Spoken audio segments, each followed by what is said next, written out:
Now we are moving on to the fourth session of the day, Aggressive Child, Approach and Management. This session will be handled by Dr. Varghese P. Punnos. I have immense pleasure to introduce him to you. He is a professor and head of the Department of Psychiatry, Government Medical College, Alappuzha. He is the Secretary General of the Indian Association of Social Psychiatry and former President of the Indian Psychiatric Society, Kerala Chapter. He is the editor of Kerala Journal of Psychiatry and associate editor of Indian Journal of Social Psychiatry. Dr. Varghese is a recipient of awards like Fellowship for Young Psychiatrists by World Psychiatric Association, Professor J.S. Satyadha's Oration Award for Excellence in Medical Teaching, Catholic Award for University Teachers are a few to mention. He was instrumental in establishing the multidisciplinary transgender clinic in Government Medical College, Kottayam in 2016, the first of its kind in government sector. His areas of interest are child and adolescent mental health, public mental health, and consultation liaison psychiatry. He pioneered the collaborative model of child guidance clinic with pediatricians and allied professionals in teaching in general hospital settings at government medical colleges at Kottayam and Alappuzha.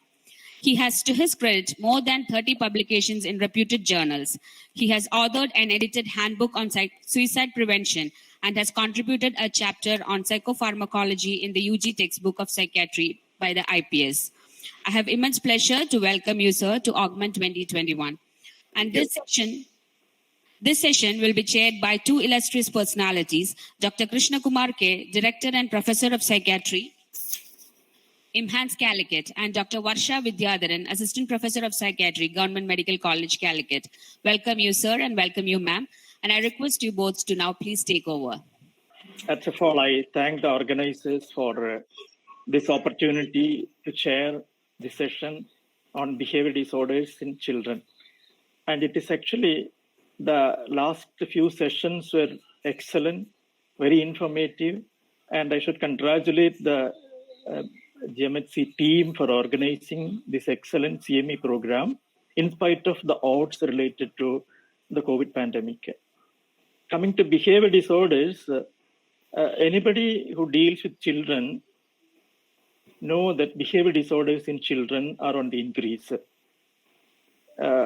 We now see a lot of cases of autism spectrum disorders. Conduct disorder in adolescent period is increasing like anything. And non-specific behavior disorders are on the increase.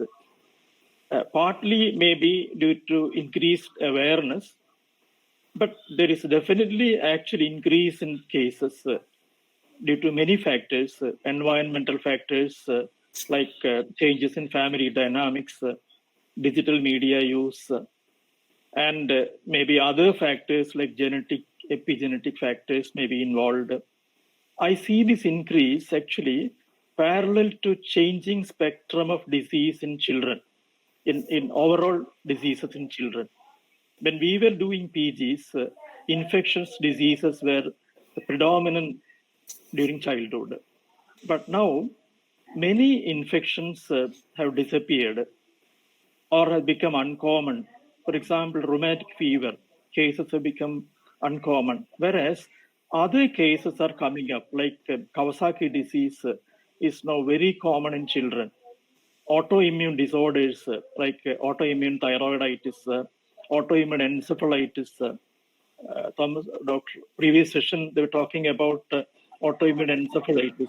Now see children presenting with behavior problems in autoimmune encephalitis. So many other immunology, primary immune disorders are increasing. So I see this increase in autism and other behavior problems in children parallel to the change in spectrum of disease in children. Many factors like this may be involved. And in the COVID period, there is actually increase in problems in children related to COVID-related issues like lockdown, school closure, other issues. And one problem which I face now is last 1.5 year, we have stopped all kind of one-to-one therapies, early intervention programs. Children with the developmental delay, they don't get sufficient attention now. So my take is that in the long run, these may be causing more problems in children, behavior problems or learning problems and other type of problems. So it is a very useful thing, right thing to talk about behavior disorders in children. And we have the apt person, Dr. Varghese Punnus, excellent faculty to talk about behavior disorders, especially aggressive behavior in children also is increasing. Many parents complain how to tackle these problems. So before inviting Dr. Varghese, I request our dynamic Dr. Varsha to add her comment. Good morning, everyone. At the outset, let me express my sincere gratitude to the AUGMENT CME Team 2021.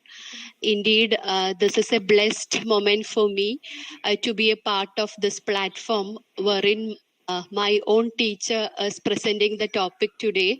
The person who was the main reason, who imbibed, who was an inspiration, and who was the reason behind all of us choosing child and adolescent psychiatry as our area of interest.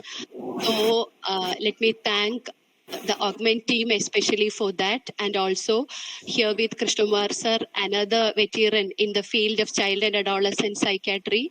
This is indeed a fruitful session for all of us. As Varghese sir had earlier taught us, coming up from the Latin word aggressio to means attack, the spectrum of aggression and externalizing behavior is always a point of concern and consultation for all of us working in the area of child and adolescent. So, to sir, over to you, sir, for the presentation. Good morning to all of you. I'm extremely happy to be here in the AUGMENT because Government Mental Health Center, Calicut is the place where I was trained way back in 92 to 95.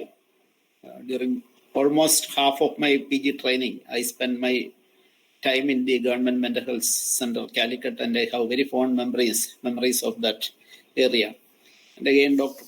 Isuddin invited me for this session. I was excited to know that Dr. Krishnamar and Dr. Varsha, both Dr. Isuddin and Dr. Varsha were our favorite trainees in Kottayam. So I was more than elated. Again, I was a speaker in the CME last year also.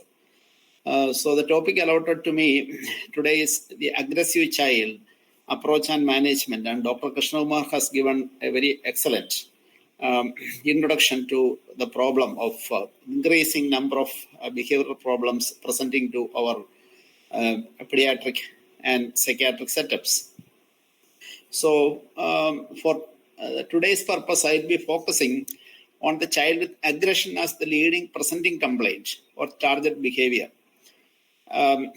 With I view a general hospital setting or a specialty clinic setting rather than a very specialized center, because most of us are working in such centers where we do not have a very specialized care for settings for the child and adolescent problems.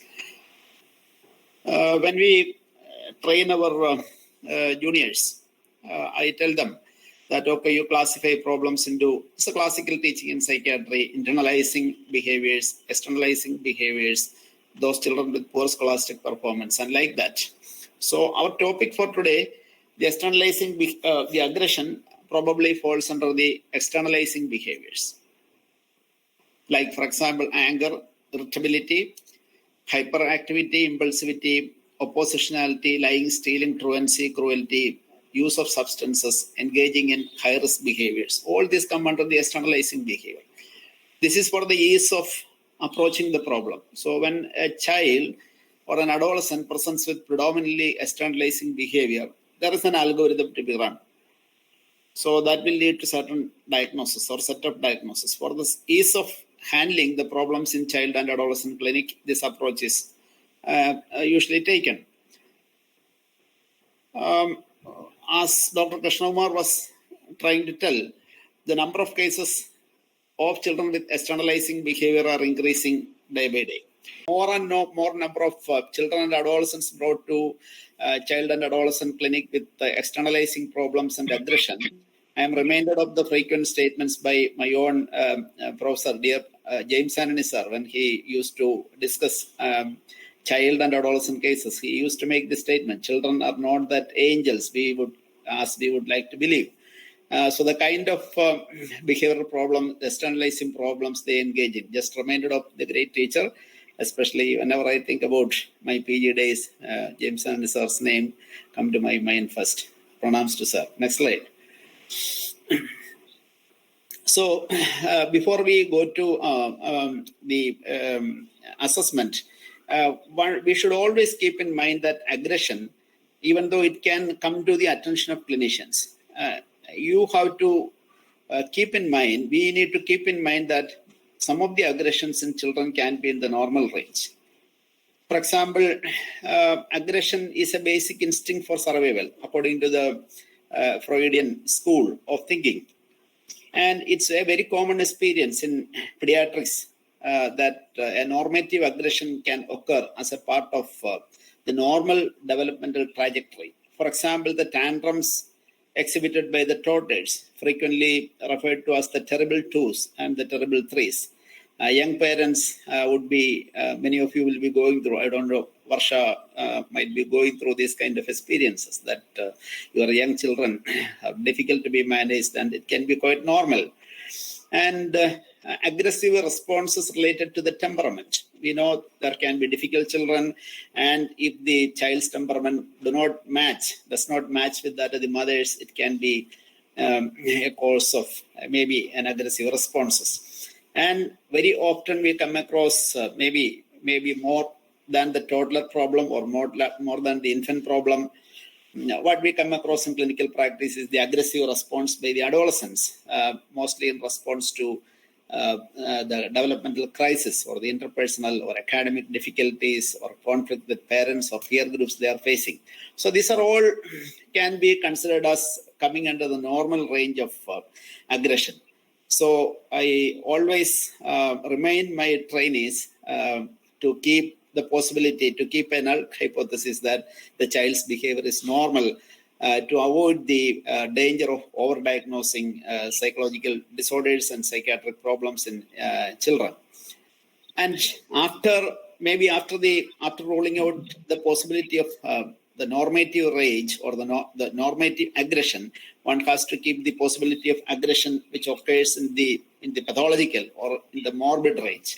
Of course, it can happen in neurodevelopmental disorders like intellectual disability, autistic spectrum disorder, which are less recognized than conditions like ADHD. Aggression occurring in the background of ADHD are more frequently diagnosed, but aggression occurring in a child with autistic spectrum disorder, sometimes that is frequently misunderstood and misdiagnosed.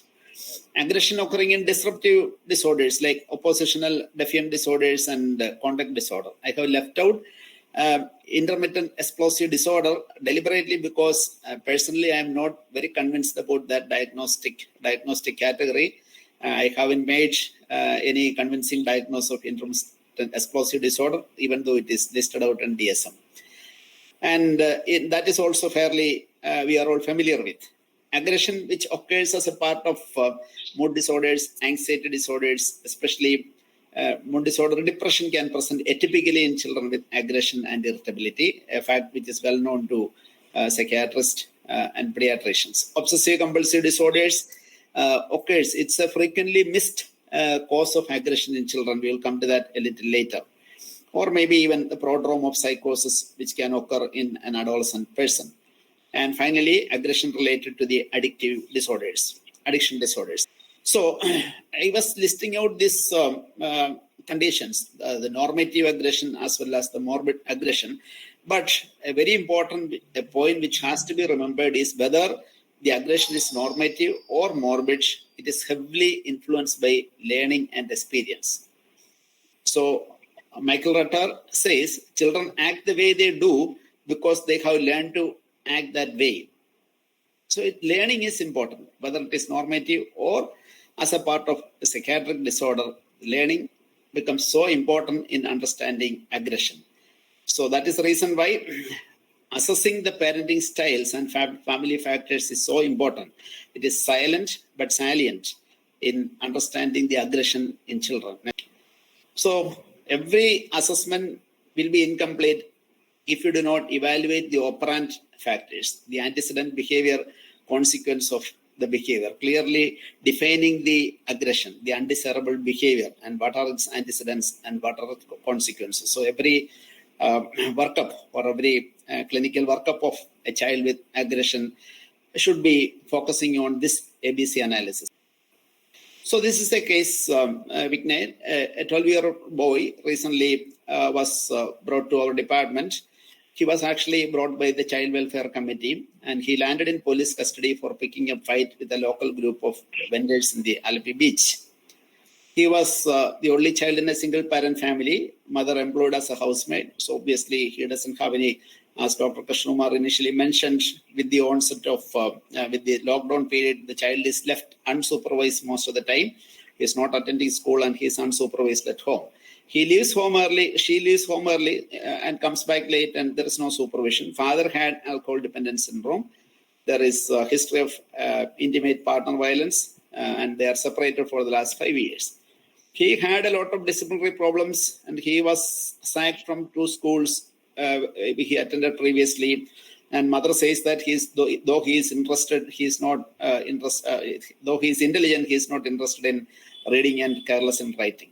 And whenever he gets angry, in order to get his demands met, he destroys household articles and threatens the mother. So that was the history. And on mental status examination, he was sitting with downcast eyes, the body tense, the teeth clenched, and the fist also clenched, and he was not answering to any questions. And he was growling and grumbling. I will show you if anyone attempts to give me injections, because he felt that when the nurses were around, somebody was trying to give him forced injection. So it's a typical scenario which all of us are familiar. So the evaluation of externalizing aggressive behavior in this child, it is a usual experience that we land up with multiple diagnoses and which have multiple dimensions. Sometimes the sources which refer children to us for evaluation of aggressive behavior may not be very amused, and they find that the child has got multiple problems. The principle of Occam's razor, which is applied in general medicine, do not apply to pediatric practice, especially when assessing the behavioral problems in children. We may need to accommodate several diagnoses, multiple diagnoses. For example, in this child, we landed up with, finally, we concluded with diagnosis of attention deficit hyperactivity disorder. He had specific learning disorder. He definitely met criteria for a positional defiant disorder, and his mother was not knowing that he was also having tobacco use problems. And in addition, so this can be considered as the numerator of the problem. And the denominator, the other part of the diagnosis, was his temperamental difficulties and, of course, the very obvious parenting factors. So this is a very complex picture. The presenting problem is an externalizing behavior like fighting with someone on the street or on the beach. But when you assess, you find that it's a complex situation, multiple diagnoses and problems in the other axis as well. Next slide, please. So, so this is a typical situation, and quickly a few points about some of these things. Temperament and aggression. In every child who presents with aggression, the temperament has to be assessed in detail. Many a time you will come across difficult temperament, a temperament or a child with a novelty-seeking pattern of behavior, or a child with anancastic and obsessional traits. So the last one can be very easily be missed. This can be easily be mistaken for a stubborn behavior when a child with anancastic traits is demanding for a particular dress or a particular way things should be done or a particular ways in which he should sleep. Parents simply cannot understand, and they think that child is just becoming stubborn. And when the temperament of the child doesn't match with the parental expectations and the parenting styles, as well illustrated by Stella Chess and Alexander Thomas, who are considered to be the pioneers in temperament research. So this is a clinical reality which can happen. So if that can be explained by temperament and the mismatch, that should be considered in the diagnostic formulation. Aggression in autistic spectrum disorder. Again, the possibility of missing autistic spectrum disorder when it comes to the broad spectrum of autistic condition. The core autism, we will not miss. But if a child is not having the core features of autism, but still having significant social communication problems and poor social skills, and his desire to adhere to the same patterns, very strong likes and dislikes, and the insistence on sameness. Whenever this pattern is disrupted, whenever his comfortable patterns are disrupted or changes occur, that may provoke aggression. And the caretakers being not able to comprehend this situation, that can escalate into even violence. This has happened in several clinical situations. Aggression in ADHD is well known, fairly.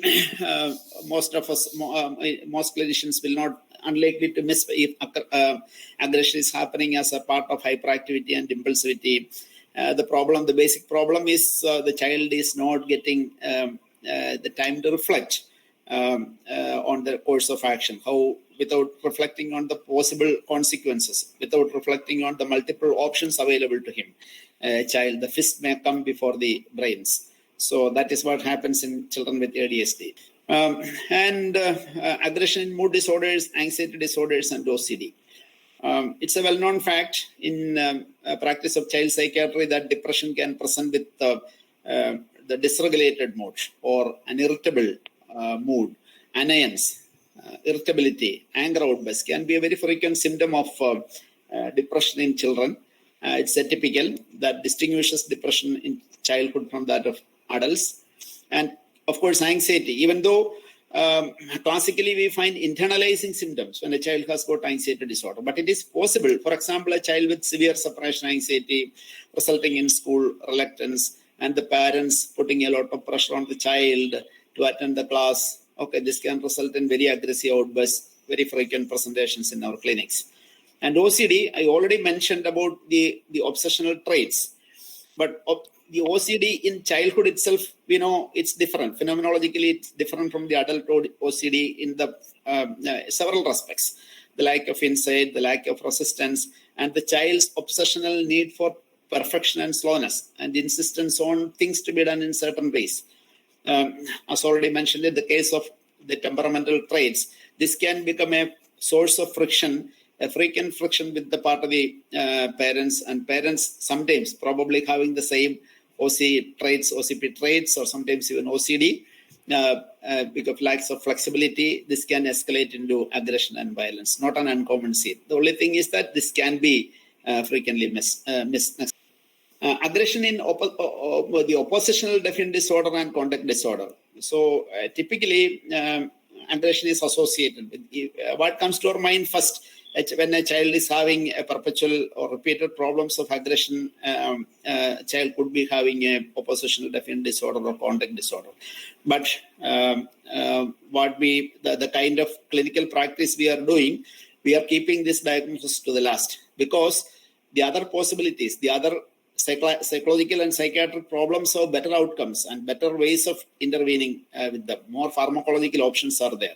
So we should not miss out on conditions which can have better outcome, better treatment. So leave this diagnosis to the last.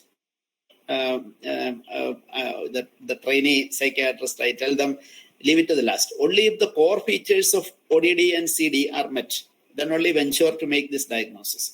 Otherwise, just because of aggression, it could be due to several other things. It could be due to the temperamental factors. It could be due to, if it can be accounted by other factors, one should not be very enthusiastic, too eager to make the diagnosis of ODD and CD. Only if core features are met because of the management implications. So this is where we stand. So we need to be prepared for having multiple diagnoses in multiple dimensions. And for this workup to be completed, multiple sessions are needed, a comprehensive assessment is needed, and we need to plan multimodal interventions. So the management, coming to the second part of my presentation, the management, the general principles of management of a child with aggression. The first and most important point is to establish rapport with the child. And actually, unfortunately, this is the most difficult thing to achieve, because in our setting, very often children are brought, they're tricked into meeting the doctor in CGCs or in other settings. They are told that they have to just accompany their mother who is having a headache. So the child feels very cheated and betrayed, and that will assure that he is not going to cooperate. Second thing, they may use other coercive tactics as well, brought by force, as the case Vignet we saw, the police had to intervene, and so he is brought under force. So in such situations, getting rapport, even though it's the most important thing, it's easier said than done. In such situations, you may have to come across a child who is having a very aggressive or very angry child you have to face. And the first thing to do is a de-escalation to allow the emotions to settle down. What is de-escalation? So verbal de-escalation is almost like a behavioral first aid in aggression. For every person, not only the psychiatrist, the nurse or the any person who is there in child psychiatry should be having the skills to do this first aid, the verbal de-escalation. It is possible. The principle is that it is possible to continue the conversation with the child. And through that conversation, it is possible, a skilled conversation techniques, communication techniques can cool off the child by empathic, non-confrontational approach. It did not work in every case, but it is possible that it can work out in most cases. The very important points: listen empathetically, but avoid giving opinions. Listening is more important rather than giving opinions. And try to provide comfort, like offering the child a seat, if needed, a drink or a food. Avoid excessive stimulation, presence of too much persons around, watching the scene, making comments, making facial expressions can definitely stimulate the child, and that can further escalate so keep the place. Of course, it should be secure. The examining doctor, especially the trainees, I should repeatedly tell you that you should make your safety an important concern first. Avoid excessive eye contact. Excessive eye contact can be interpreted by the person as an aggression made by the therapist towards him. Avoid postures that might be interpreted as aggressive, like towering over him, leaning towards him, very close proximity, etc., invading the personal. So leave enough personal space between the child and the. Deliberately try to assume a relaxed posture, and maybe you can direct the conversation to any possible medical issues if it is there, and a familiar, by that time, a doctor or any professional who is already acquainted with the child in a previous visit and who has got a good rapport can be roped in at this point of time, and use our negotiating skills to buy time. So time factor is important, so that angry responses cannot last for a long period of time. Naturally, it's like a wave and it has to settle down. So that this techniques of verbal de-escalation can be practiced rather than chemical restraint, which we resort to a bit faster in adult psychiatric setting. So, and if the child prefers, we need to offer to talk to the child first. Maybe if the child has got a preference for that. And we may need to tolerate silence. The child may not speak at all, but still that silence should be tolerated.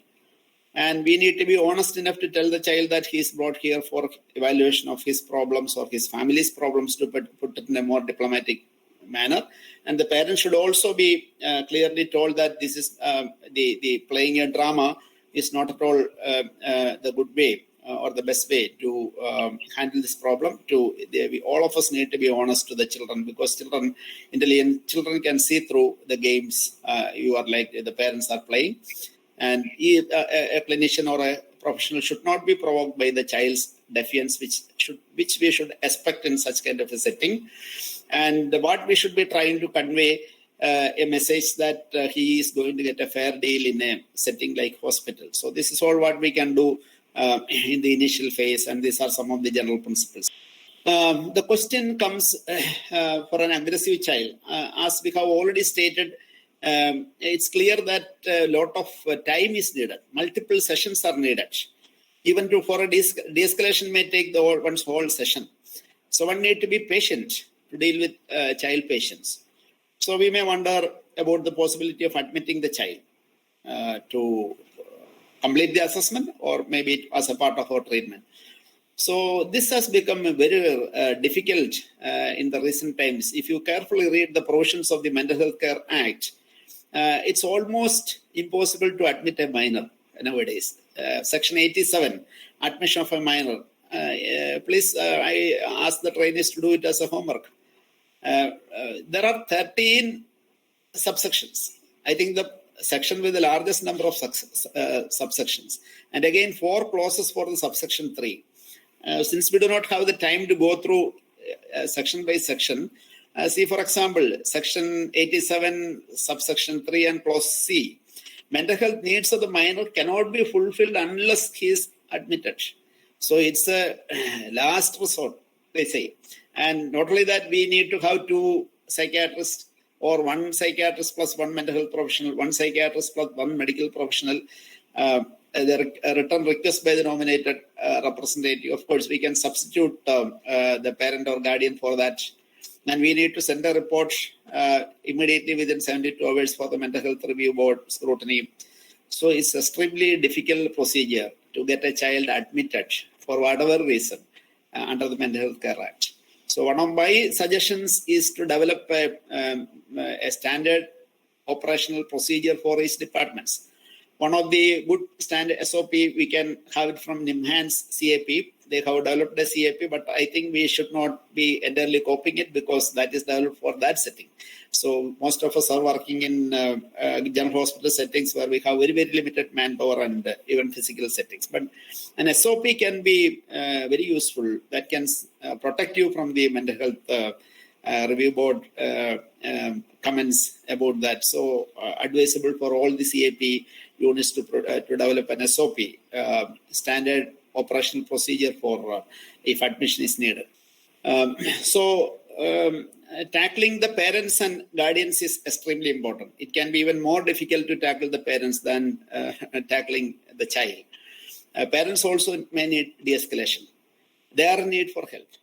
They might be upset. They might be quite angry, guilty, and feel powerless. They may harbor, most of them harbor unrealistic expectations and unrealistic fears about the treatment. I don't have to explain to a gathering like this. And they will bring up their own etiological theories and they may put pressure on you to subscribe to their theories, which they might have got it from some counselor or some non-professional persons. And the parental conflict may not be evident in the first visit, but as we work with the families, it becomes evident that the husband and wife, the father and mother will be fighting with each other. What is the best way of handling the problem? So many inconsistencies and conflicts might be there. And so it is extremely important. Even though we say psychoeducation, most of the OP tickets, case we say psychoeducation given to parents, but in a very casual manner. But psychoeducation is extremely important. Again, it may take one session, more than one session. We may have to include other important people like a grandmother or an aunt who are the decision makers in the family, which is different from the Western kind of practice. So it's an extremely important step to tackle the parents and guardians and to make them, to have them realistic expectations about what they are going to do. And they need to realize that they are going to be the co-therapist. So there are no shortcuts or no simple advice or medications which can solve the problem. Parent management training, we don't have time. Only interested trainees, please read thoroughly, read the manuals, try to practice. Many a time we can lament with each other saying that we don't have facilities, we don't have people, but most of these things can be applied by a psychiatrist in training. If you go through the manuals, if you start doing things in your own settings in a small way under the supervision of your mentors, it is really possible. So the essence of parent management training is to improve the parent skills, the parental skills to handle the child's problem behavior. And of course, to improve the child-parent relationship.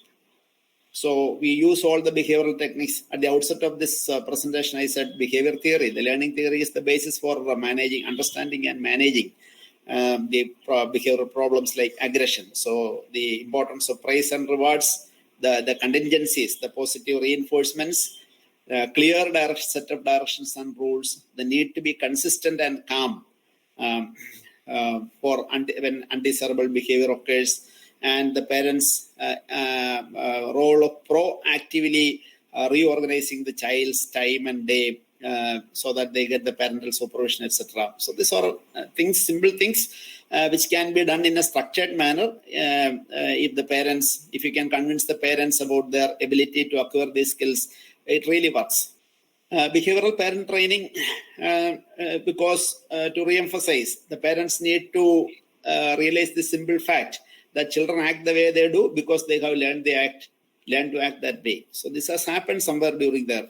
It's a very common experience. Parents വന്ന് പറയുന്നു, ഈ കുട്ടി ഇങ്ങനെ ചീത്ത വാക്കുകളൊക്കെ ഞങ്ങളാരും വീട്ടിൽ ചീത്ത വാക്കുകളൊന്നും പറയത്തില്ല, എവിടെ നിന്നാണ് ഇത്രയും ചീത്തയൊക്കെ പഠിച്ചതെന്നുള്ളത്. So this is a common expression by parents. So but it never happens from outside the environment. It always happens. Learning happens from the environment, and there are a lot of things we need to. Parents need to be rather than making casual statements or very general statements about the child's bad behavior, we can train them to define and target the undesirable behavior, track and record the pro-social and the antisocial behavior. So this is essentially the techniques of behavior therapy, which I think most of the audience, most of the participants are aware about the basic techniques. So the therapist can coach the parents in designing and implementing the behavioral modification program. So there are several models. For example, the Barclay's model is well known. Several other models are there. We need not entirely copy the Western models because our culture plays a lot of influences. But if you can go through these manuals and literature, it is easier for us to develop our own manuals, and youngsters like Dr. Varsha can definitely do a lot of work, just like she was developing protocols for development of SLD and other kind of things. These are definitely possible in our settings where we have child guidance clinic. We can develop manuals which are suited to which can adapt it to our setting. So when we come to the child, so now we are focusing on what to be done with the parents. When we come to the child, after the initial de-escalation, developing of rapport with the child, again, the most to identify the skills of the child, identify what is the positive in the child. Many times, so even our case record starts with the presenting complaints. We are trained, medical professionals are trained to look at complaints only. So in child psychiatry performa, I always insist that always include the heading of what are the abilities of the child, what are the special abilities of the child, because it's important. Because of that abilities, because of those desirable qualities, then only we can use it as a platform to build the rapport, and there should be a platform on which we need to stand. Then only the behavior therapy or other interventions can work. So it helps to identifying the strengths will definitely help us to strengthen the rapport, continue to engage the child in those areas of his strength so that more time is spent in desirable behavior, promotion of self-esteem and cooperation. An extremely important first step when we manage children with aggression. The child-focused operant treatment. So this is the crux of the treatment. Operant principles are the most important principles. Parents and the therapist should train themselves, selectively ignore the undesirable behavior, for example, aggression in this case, and rewarding with tangible tokens like points or currencies, not exact, actually currency notes. Say, for example, symbolic currency notes. So, okay, for this particular desirable behavior, you gain 10 rupees. So that 10 rupees is returned into the account of the child.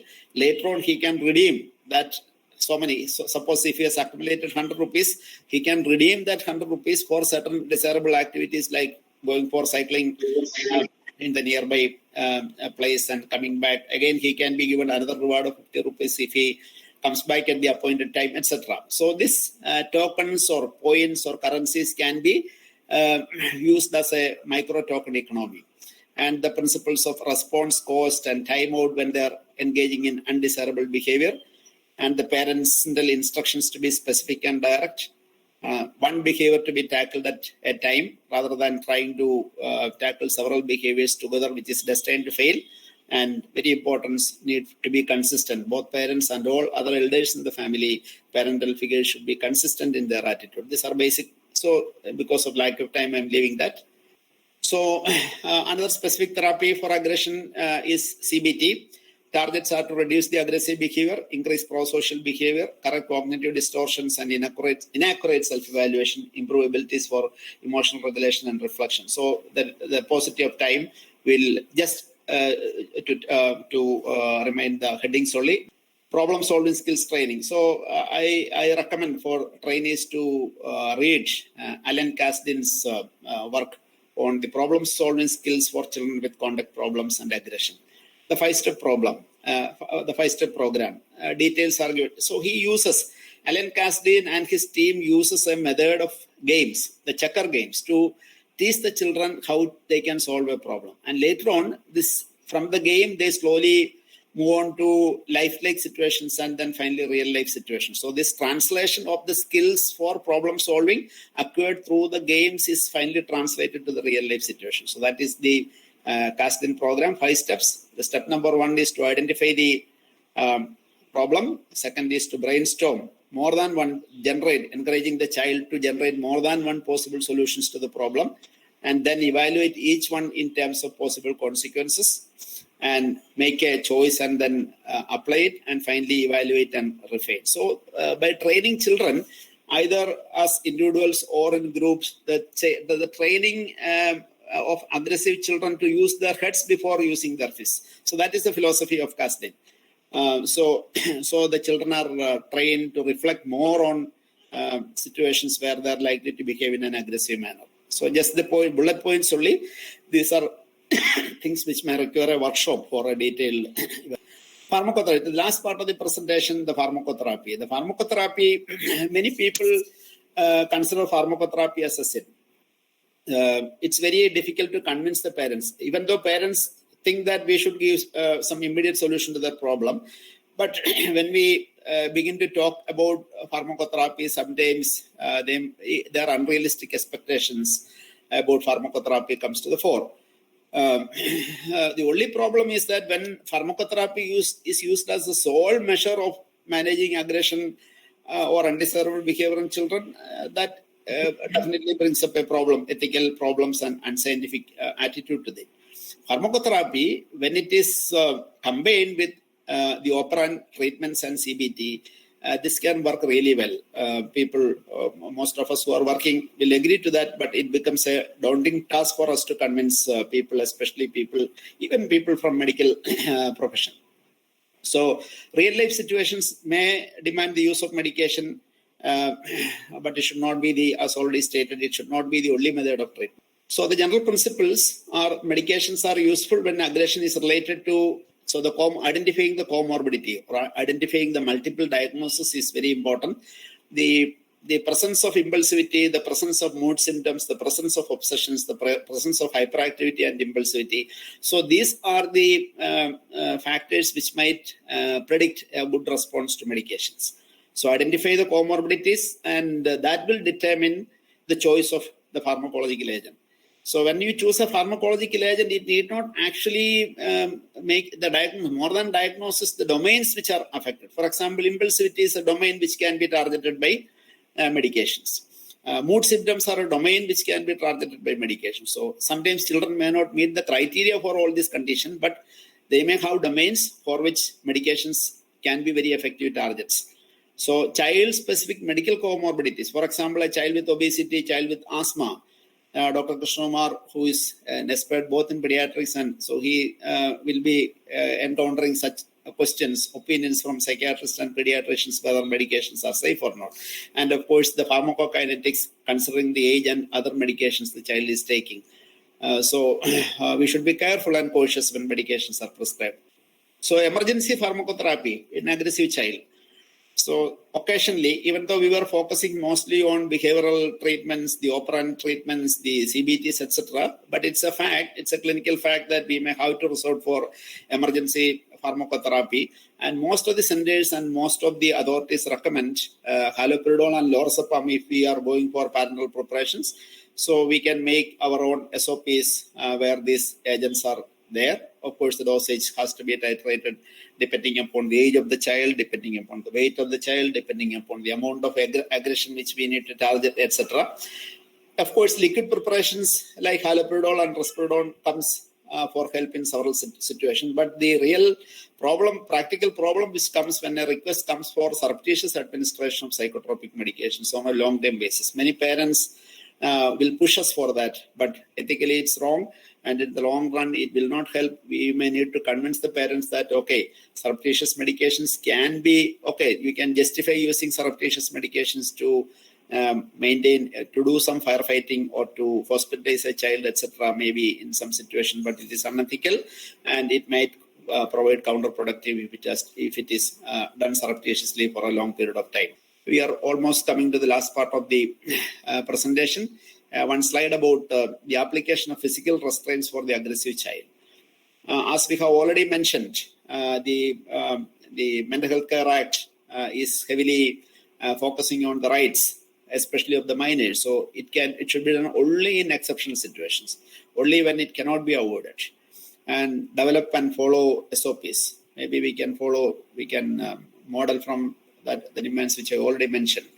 Involve whenever we make a decision for physical restraints. It is better to involve at least two persons, two professionals, and keep it in the minimum time possible. And I advise those of you who are not gone through the SOPs in center. So several clear guidelines are given how the restraint should be applied, how safety should be practiced, how respiration, how airway, how neurovascular block pressure should be avoided, etc. So these are technical things. Only thing we need to be very sensitive. We need to document everything. And when a mental health review board comes, these things should be reported and documented and reported. We should not fail to do that. Maybe. So to conclude, I have only one slide to emphasize certain points which should be taken home. Aggression in children, whenever we come across it, think about the normative aggression, think about possibilities of morbid aggression, and in many practical situations, you may come across combinations of normative as well as morbid aggression together. Comprehensive assessment is the key in understanding and in managing. So the basic approach to management is on behavioral theory, learning principles. Pharmacotherapy should not be denied to the deserving cases. Because of the sensitivities associated with pharmacotherapy is often denied to children who deserve it. And on the other hand, there are situations where pharmacotherapy is used as the only treatment, which again is also unethical. So we need to strike a healthy balance in using pharmacotherapeutic agents and as per the principles which I just touched upon. And it's very important whenever in this era of legislations, human rights, child rights, and litigations, we need to develop the standard operational procedures for managing children with aggression, for pharmacotherapy, for physical restraints, etc., for inpatient care, etc. So let's all try to, in our own centers, let's all try to develop standard operational procedures. And one need to be, every practicing clinician should be very, very aware.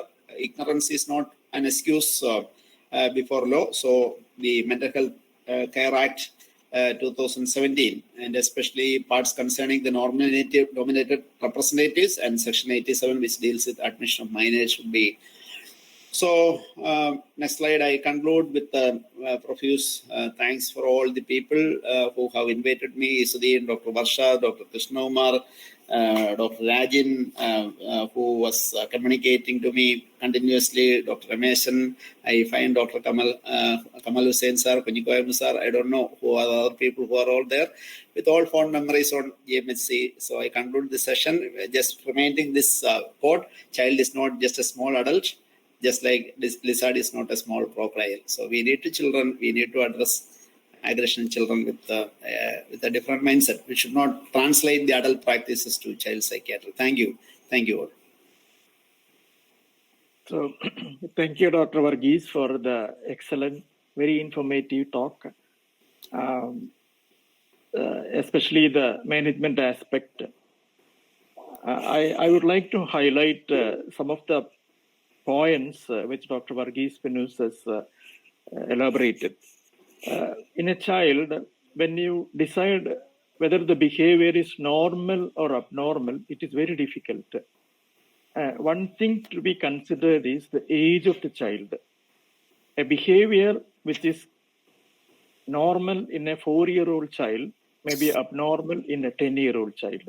So that is very important. The ABC analysis has already mentioned.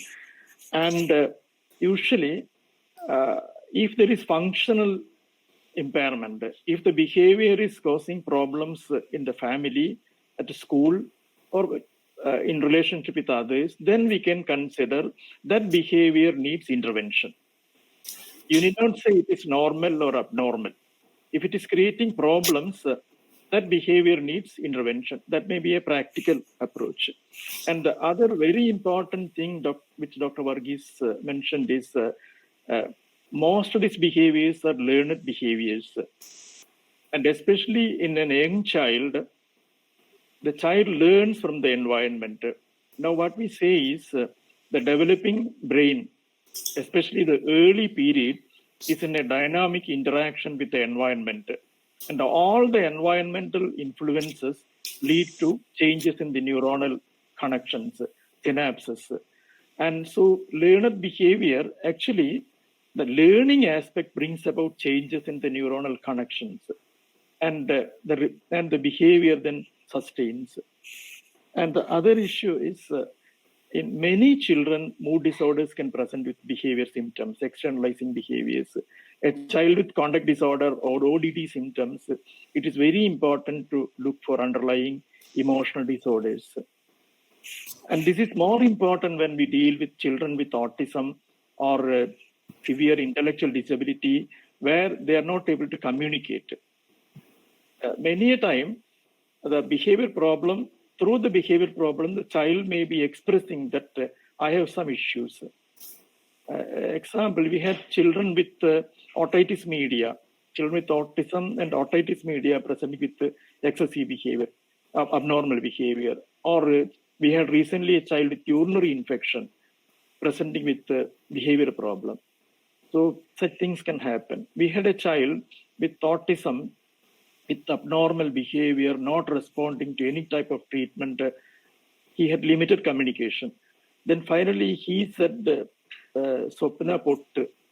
In the school, the teacher started coming wearing a big Sindhura Pottu. And the autistic child cannot tolerate this red color. അപ്പോൾ ഞാൻ റെസ്പിരിഡോൺ കൊടുത്തു, Olanzapine. Finally he learned that I cannot help anything. So he himself said Sopna Pottu. When this Pottu is removed, the behavior subsided. So such things can happen. Actually, the patients teach us a lot. And the other issue is Dr. Varghese was talking about OCD. Now, obsessive compulsive disorder is increasing like anything. Many child psychological disorders now occur at a very early age. Yesterday, we had a child, 13-year-old girl. She told me her OCD symptoms started when she was 6 years. And she told me, ചിലപ്പോൾ നേരത്തെ ഉണ്ടാവും, പക്ഷെ അവർക്ക് 6 വയസ്സ് മുതലേ ഓർമ്മിക്കാൻ പറ്റുന്നുള്ളൂ എന്നുള്ളത്. So these type of disorders can also present with behavior issues. So once again, I thank Dr. Varghese Punnus for the eye-opening session. I request Dr. Varsha to add in comments, and then we'll have a question and answer session. Thank you, sir, for that mind-blowing session. As usual, hearing is often a pleasure and aha experience for each one of us. As sir has rightly pointed out, almost a dropout rate as high as 40 to 60% with premature termination of treatment from the parental side and from the clients is often a cause of concern for all of us, especially when we have risk factors added on to that in terms of single function parenting, as sir was highlighting, which is very common nowadays, and the parental psychopathology, parental personality, adverse socioeconomic background, all adding to the scenario. We had a couple of questions coming up from the chat box. Samir Ali was asking, sir, can we do something for the lying and stealing behavior for the children, or how should we go about analyzing that? lying and stealing as a behavior, it should be approached the same in the operant fashion. But if it occurs as a broader part of conduct disorder, we all agree that these are difficult to be managed. But before we jump into a diagnosis of a conduct disorder, it's better to take the individual problem as such. What are its antecedents? What are its consequences? That ABC analysis and applying the operands can be useful rather than making a pessimistic predictions or prognostication about the ultimate outcome. For example, lying and stealing, they are definitely undesirable behavior. If, as Dr. Krishnamar was pointing out, whether this could be normative, depends upon the age of the child. The lying and stealing which occurs at the age of 16 years and lying and stealing which occurs at the age of 6 years are entirely different. If you look at the Kohlberg's moral development, the ability to which a person is able to understand the antisocial or unacceptable nature is very, very different in a child of 6 years and child of 16 years. So the approach also should be different. The parents will be very, very worried about the moral implications of this behavior. So consider all those things. Consider the developmental stage of the child, consider the moral development of the child, consider the cognitive development of the child, and then plan the operant management. For example, the child with to start with starts on the count on the blessings. That simple principle of identifying the strengths, identifying the desirable behaviors in the child, focusing on that, rewarding that, allowing the child to get prizes and rewards for the positive behavior. That should be one important part of the treatment, even if the presenting complaint is lying and stealing. So that is an operant. Second thing, when we come to the focus of this particular behavior, lying and stealing, we can employ the principles like response loss. A child loses certain privileges when he is engaging in this particular behavior in a consistent manner.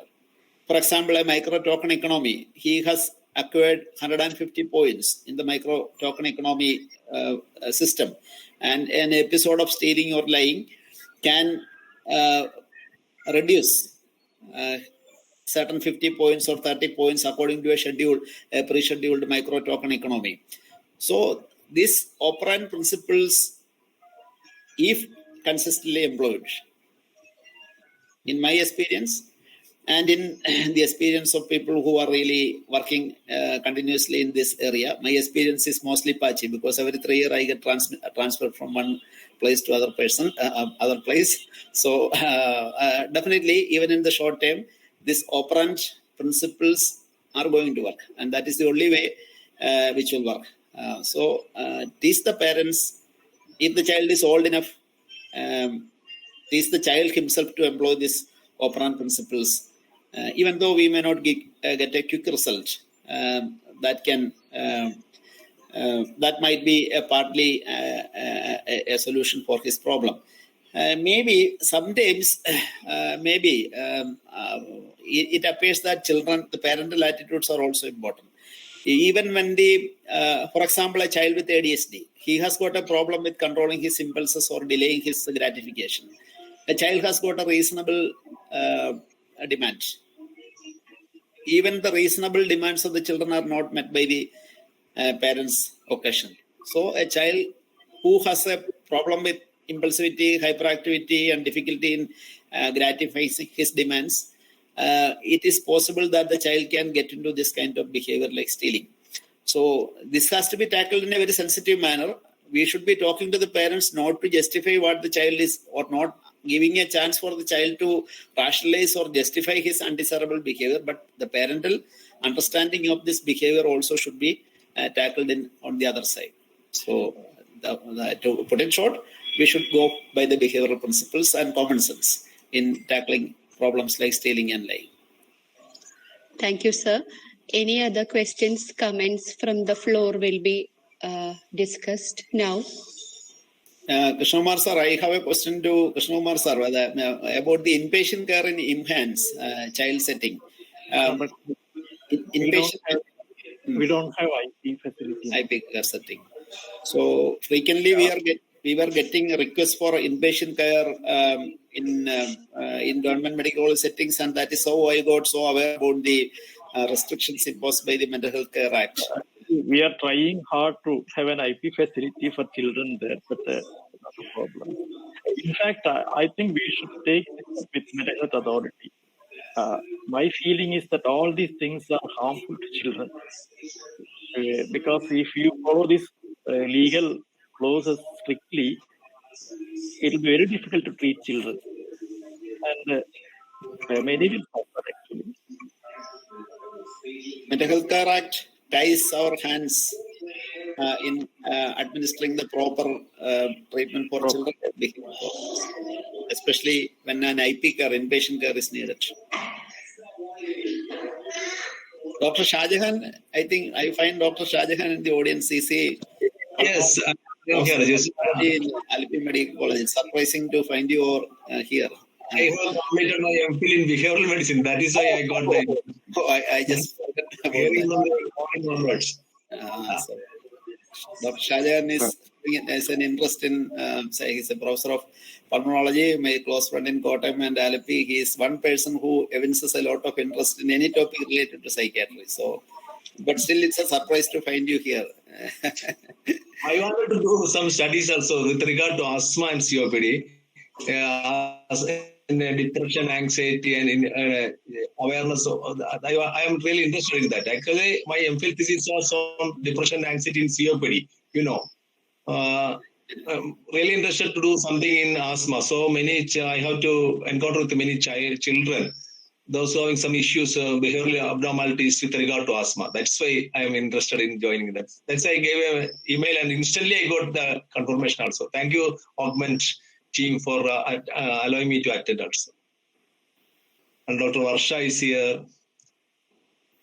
Actually, we had in 2005 or so, we did a study on psychological problems of children with asthma. And we found that bronchial asthma occur in children with some particular temperamental traits. And around 60% of them got psychological issues, which is something which I think pulmonologists or pediatricians should be aware of. It is an unaddressed issue, sir. Actually, Western studies have shown that many issues with regard psychological issues with asthma, COPD, but here people do not take into account. Anyway, I will contact you, sir, for further information and also for guidance. Thank you, Shahjahan sir, for joining us today. Any other comments or queries? We have 2 to 3 minutes. Yes, Navita. So I had a 4-year-old child was brought to me. He had ADHD and ODD. The parents are in their 20s, and the thing is that for explaining behavior treatment and all, these parents have no control over the child. That 4-year-old child is running the entire family according to his whims and fancies. So how can I help the parents in managing the child's problem? Even the other day when we were discussing, Dr. Arun Kansami from NIMANS, we were having that IPS South Zone conference just the last evening. The same issue came up there for discussion. I was chairing that session and Dr. Kandasamy was presenting. So he was speaking about child-headed families. So we come across a very peculiar phenomena, like children are the heads of the family rather than the parents. Parents feel absolutely powerless. So children call the shots and parents simply obey. Dr. Philip John pointed out this danger coming up several decades ago. This has started I think, in central Travancore, and now it is spreading to all over Kerala. This peculiar family dynamics happening, children controlling the family. Maybe this has come from our lay public, the so-called the soap psychology or the soap psychology, which we come across in our popular magazines, telling the parents that children should be given all the freedom. And that is a very, very, I should say, very unhealthy trend in the family dynamics. Many a time I have seen parents claiming that their children are their friends. See, how can a parent be friends with spending quality time with children is different from being friends with the children. The parent should be having the consistent authority of the rearing of the children. That parenting skill, if it is not there, if that parental authority is not there, we cannot implement any behavioral management at all. The success of behavioral management depends upon the authority which a healthy authority which a parent wields over the child. So what Dr. Namita pointed out is very, very true. So we all do come across such situations. What we do, we give separate. Next time we say, don't bring the child next time. You people come alone. And we give 2 or 3 parental sessions to train them to reassert their the right as parents and their right and duty to control the child's behavior, of course, according to the principles of behaviorism. The real problem, so here you had a 4-year-old, 5-year-old child, it is rather easy. The real problem comes when a 16-year-old child or a 14-year-old boy comes with as the head of the family, and the parents are real powerless and helpless. So extremely difficult situation. So we need to, this has to become a focus in our services, how to train parents in healthy parenting styles. Thank you, Namita, for bringing up that very important. Thank you. Krishna sir. Sir. എനിക്ക് 2 ചോദ്യങ്ങളുണ്ട്. ഒന്ന്, many mental health professionals in Kerala are majority are spreading the eclectic parenting pattern which creates ice cream babies. എന്നൊരു പറയാറുണ്ട്. ഇതിന്റെ HOD പറയുന്ന ഒരു statement ആണ് ice cream babies. Do you think that is unscientific and illegal or unethical? That is my first question. Second is, what is the percentage of training program conducted in undergraduate and postgraduate period in Kerala for behavioral modification of child behavior? I think this question from Krishnan sir is directed to Varsha, or am I expected to answer? The second question is easier for me to answer. Because it's a very, very regrettable thing that behavior modification training or behavior therapy training is, for that matter, any psychotherapy training is very, very dismal or even almost absent in Kerala. I think this is a closed audience and I can disclose you something. In the last MD examination, there was a question on thought recording. Thought recording is a procedure which is used in behavior therapy, CBT. None of the answer papers which I valued, people were writing about thought disorders, process disorders, content disorders, etc., without even realizing that this thought recording is a technique used in CBT. So that is the level of psychotherapy training in our state. So something IPS or local bills should do something about that. So I try to give the kind of therapy which I am capable of giving to my students, especially when they sit with me in the child guidance clinic.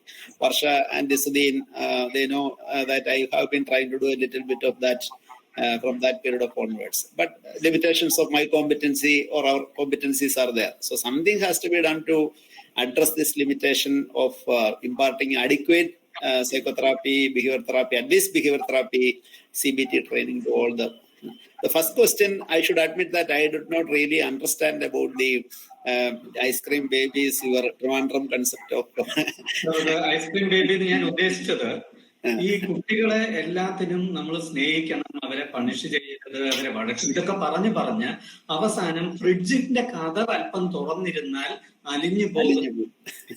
ചെറിയ പ്രശ്നങ്ങൾ വന്നാൽ suicide ചെയ്യുന്ന കുട്ടികൾ സൃഷ്ടിക്കുന്നു. പല വീടുകളിലും parents കുട്ടികളെ പേടിച്ച് ജീവിക്കേണ്ട ഒരു ഗതികേട് ഉണ്ടാക്കുന്ന ഒരു അവസ്ഥയാണ് ഐസ്ക്രീം ബേബി ക്രിയേഷൻ എന്ന് പറയുന്നത്. Very true. So I more than agree to that. And I think mental health professionals have a major role in creating such a situation. I don't think any mental health professional worth his name will do that. But the problem is that many people, self-proclaimed mental health professionals who appear in media, they feed what the people need.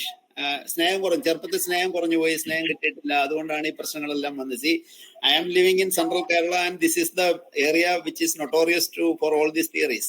ഈ ചെറുപ്പത്തിൽ കിട്ടാതെ പോയ സ്നേഹത്തിന്റെ കണക്കും പറഞ്ഞുകൊണ്ട് അത് and the parents are made guilty, working mothers are made guilty that they didn't spend time with their children. അങ്ങനെയൊക്കെ വന്നത്. So life skills training never happens in our houses. Life skills training never happens in our schools and in our neighborhoods. So one of the enough parental education should be given, and we should focus on the real life skills training in our houses. Agree to that. Perfectly agree to that. What I like to add is, usually I tell parents that don't believe in what you read in മനഃശാസ്ത്രമാസിക question ആൻസറിൽ ചോദിക്കുന്നത്. അത് നിങ്ങൾ വായിച്ചിട്ട് നിങ്ങളത് വിശ്വസിക്കാൻ പാടില്ല പറയും. Because every child is different. And I think parents should be aware of limits. Every behavior has a limit. ഈ ലിമിറ്റ്സ് എത്തിക്കുള്ള ഒരു കൺസെപ്റ്റ് പാരന്റ്സിനോട് പറയാന്നുള്ളത് it's very important, very younger age മുതൽ. അപ്പൊ സൈക്കോളജിക്കൽ തിയറീസ് മനഃശാസ്ത്രനോട് ചോദിക്കുന്ന നിങ്ങൾക്ക് വായിക്കാം, പക്ഷെ don't believe it and try to apply it in real life. It will be difficult. Varghese sir എന്നെ നമ്മളെ പഠിപ്പിച്ചിട്ടുണ്ട്, കുട്ടികളുടെ ടെമ്പറമെന്റ് ഡിഫിക്കൽട്ട് ആകുമ്പോൾ പലപ്പോഴും പാരന്റ്സിനാണ് കംപ്ലൈന്റ് വരിക. Parents are often blamed nurturing in a false way, rather കുട്ടിയുടെ ടെമ്പറമെന്റൽ ഫാക്ടേഴ്സും അതിൽ ഡെഫിനറ്റ്ലി ഓപ്പറേറ്റ് ചെയ്യുന്നു. So any further queries or comment floor? Krishnakumar sir, നമുക്കപ്പോ conclude. Yes, sir. So, on behalf of Dr. Varsha and myself, I thank Dr. Varghese Punnus for the elaborate presentation, which was very useful to all of us. And the participants, Namita, Dr. Krishnan, Dr. Shahjahan, for pointing out important issues. So, over to the organizers. Thank you. Thank you, Varghese sir, for your highly informative session. And thank you, Dr. Krishna Kumar K. and Dr. Varsha Vidyadharan for chairing the session and also for contributing towards the discussion part. Now we have come to the end of the session.